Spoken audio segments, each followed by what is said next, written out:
পুরভোটের আগে কলকাতায় বড়সড় সীমানা পুনর্বিন্যাসের প্রস্তুতি। ১৪৪ থেকে ওয়ার্ড বেড়ে হতে পারে প্রায় ২০০। Hi everyone, welcome back to my channel আঞ্জনার ব্যঞ্জনা। বন্ধুরা, তোমাদের সকলকে আমার এই ছোট্ট ইউটিউব চ্যানেলে স্বাগত জানাই।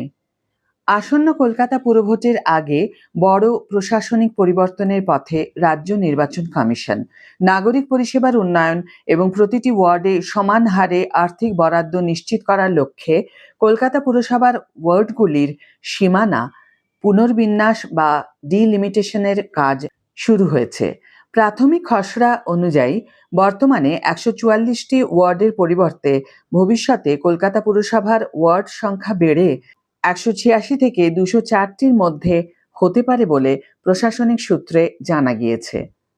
পুরসভার সংশ্লিষ্ট বিভাগ ইতিমধ্যেই যুদ্ধকালীন তৎপরতায় নতুন সীমানা নির্ধারণের খসড়া তৈরির কাজ শুরু করেছে। কলকাতার মোট ভোটার সংখ্যা এবং বুথের হিসাব খতিয়ে দেখে প্রাথমিকভাবে এমন পরিকল্পনা করা হয়েছে যাতে প্রতিটি ওয়ার্ডে প্রায় সমসংখ্যক ভোটার এবং বুথ থাকে। সেই লক্ষ্যেই প্রতিটি ওয়ার্ডে গড়ে ২৫ থেকে ৩০টি বুথ রাখার প্রস্তাব তৈরি হয়েছে। বর্তমানে কলকাতা পুরসভার ১৪৪টি ওয়ার্ডে মোট প্রায় ৪,৮০০টি ভোট গ্রহণ কেন্দ্র রয়েছে। এর মধ্যেই কলকাতা উত্তর লোকসভা কেন্দ্রে রয়েছে ১,৮৩৫টি বুথ এবং কলকাতা দক্ষিণ লোকসভা কেন্দ্রে ২,০৩০টি বুথ। এছাড়া টালিগঞ্জ বিধানসভা এলাকায় রয়েছে ৩১০টি এবং যাদবপুর বিধানসভা এলাকায় ৩৫৩টি বুথ। অন্যদিকে মেটিয়াবুরুজ বিধানসভার অন্তর্গত ১৩৬ থেকে ১৪১ নম্বর ওয়ার্ড কলকাতা পুরসভার অংশ হলেও তা ডায়মন্ড হারবার লোকসভা কেন্দ্রের অন্তর্ভুক্ত। বর্তমান অবস্থায় ওয়ার্ডগুলির মধ্যে ভোটার সংখ্যা এবং বুথের সংখ্যায় ব্যাপক বৈষম্য রয়েছে। যেমন ৪৯ নম্বর ওয়ার্ডে ভোটার সংখ্যা মাত্র ৯,০০০-এর কাছাকাছি, অথচ ৫৮ নম্বর ওয়ার্ডে ভোটার সংখ্যা ৫০,০০০-এরও বেশি। আবার উত্তর কলকাতার ১ এবং ২ নম্বর ওয়ার্ডে যথাক্রমে ৫৮ এবং ৫৯টি বুথ রয়েছে। দক্ষিণ কলকাতার ৬৬, ৮১, ৯৩ এবং ১০৯ নম্বর ওয়ার্ডেও বুথের সংখ্যা প্রায় ৬০। এত বড় পার্থক্যের ফলে নাগরিক পরিষেবা এবং উন্নয়নমূলক কাজ পরিচালনায় সমস্যার মুখে পড়তে হচ্ছে জনপ্রতিনিধিদের। রাজ্য নির্বাচন কমিশনের এক আধিকারিক জানিয়েছেন, যেসব ওয়ার্ডে ৫০টিরও বেশি বুথ রয়েছে সেগুলি ভেঙে ২টি নতুন ওয়ার্ড তৈরির প্রস্তাব রাখা হয়েছে।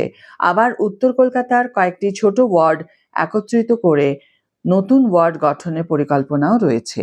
ফলে উত্তর কলকাতায় কিছু ওয়ার্ডের সংখ্যা কমলেও দক্ষিণ কলকাতা, টালিগঞ্জ এবং যাদবপুর এলাকায় কাউন্সিলরের সংখ্যা উল্লেখযোগ্যভাবে বাড়তে পারে। নির্বাচন কমিশন সূত্রে জানা গিয়েছে, প্রতিটি ওয়ার্ডে ২৫ না ৩০টি বুথ রাখা হবে। সেই বিষয়ে নবান্নের চূড়ান্ত অনুমোদন মিললেই চলতি মাসের শেষের দিকে ডিলিমিটেশনের খসড়া প্রকাশ করা হবে। এরপর নিয়ম অনুযায়ী সর্বদলীয় বৈঠক ডাকা হবে এবং নতুন সীমানা ও বুথ তালিকা প্রকাশ করে সাধারণ মানুষের মতামত নেওয়া হবে। পুরসভার এই শীর্ষ আধিকারিকের দাবি, বর্তমানে ৫০,০০০-এর বেশি ভোটার থাকা ওয়ার্ড এবং মাত্র ৯ থেকে ১০,০০০ ভোটার থাকা ওয়ার্ড উভয় ক্ষেত্রেই সমান ৩০ লক্ষ টাকা কাউন্সিলর তহবিল বরাদ্দ করা হয়। ফলে জনবহুল ওয়ার্ডে পরিষেবা দিতে সমস্যায় পড়ছেন জনপ্রতিনিধিরা। সেই বৈষম্য দূর করে প্রতিটি ওয়ার্ডে সমান উন্নয়ন নিশ্চিত করতেই সীমানা পুনর্বিন্যাসের উদ্যোগ নেওয়া হয়েছে। আজকের ভিডিও এখানে শেষ করছি বন্ধুরা। ভিডিওটি যদি কার্যকর বলে মনে হয়ে থাকে তাহলে লাইক, সাবস্ক্রাইব, শেয়ার করতে ভুলো না যেন। আজ তাহলে বিদায় বন্ধু, দেখা হবে পরের ভিডিওতে।